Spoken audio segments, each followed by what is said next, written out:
Alam mo ba na bago pa dumating ang mga Kastila, may sarili na tayong sistema ng pera? Noong sinaunang panahon, hindi papel o barya ang gamit ng mga Pilipino. Ang ginagamit noon ay barter system, palitan ng produkto tulad ng bigas, ginto, tela, at iba pang gamit. Pero habang lumalawak ang kalakalan, kinailangan ng mas praktikal na paraan ng bayaran.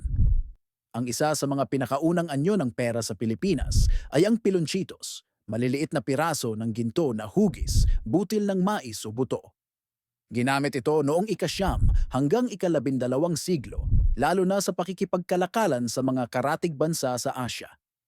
Mayroon ding tinatawag na barter rings o gintong singsing na ginagamit bilang bayad o palitan ng kalakal. Ipinapakita nito na may maunlad na ekonomiya na ang mga sinaunang Pilipino bago pa man dumating ang mga dayuhan. Nang dumating ang mga Kastila noong ikalabinsiyam na siglo, dinala nila ang Spanish Real, na naging unang opisyal na barya sa bansa. Kalaunan ito ay napalitan ng peso na hanggang ngayon ay ginagamit pa rin natin. Kaya kung tatanungin kung ano ang unang pera sa Pilipinas, ang sagot ay ginto sa anyo ng pilonchitos at barter rings, bago pa ang mga barya at papel na pera.